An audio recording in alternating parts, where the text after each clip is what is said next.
اور نبی کریم صلی اللہ علیہ وسلم کا انداز دیکھ لیں، غزوہ بدر میں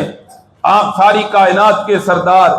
نبیوں کے بھی امام ہیں، اللہ نے سب سے زیادہ آپ کو عزت، فضیلت، مقام اور مرتبہ دیا ہے۔ بدر کا میدان ہے، ایک طرف کفار کی صفیں ہیں، دوسری طرف ایمان والوں کی صفیں ہیں۔ نبی کریم صلی اللہ علیہ وسلم رات سوئے نہیں، بلکہ آپ اپنے رب کے سامنے کھڑے ہو کر دعا کرتے ہیں، اے میرے اللہ، یہ میری 13-14 سال کی کمائی تھوڑے سے بندے، یہ 300 اور کچھ صحابہ 13 تھے یا 19 تھے، یہ لا کر میں نے تیرے سامنے پیش کر دیے ہیں، اگر آج یہ دنیا میں نہ رہے، اللہ اس کے بعد تیرے دین پر عمل کرنے والا کوئی نہیں ہوگا۔ گڑ گڑا کر اپنے رب سے دعا کرتے رہے،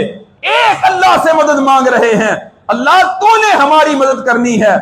آپ کے کندھے پر جو چادر تھی وہ نیچے گر گئی۔ سیدنا ابو بکر صدیق رضی اللہ تعالیٰ عنہ آئے، آ کر کہنے لگے، اللہ کے رسول اب بس کریں، آپ نے اپنے رب سے جو دعائیں مانگی ہیں، آپ کا رب آپ کو کبھی مایوس نہیں کرے گا، اس نے آپ کی مدد کا وعدہ کیا ہے، وہ ضرور آپ کی مدد کرے گا۔ تو یہ انداز کے مومن کے اندر توحید، اور توحید کے بعد پھر دوسرا کام صبر، استقامت، جس کا پہلے میں نے ذکر کیا ہے کہ صبر اور استقامت میدان جنگ میں ڈٹ جائے۔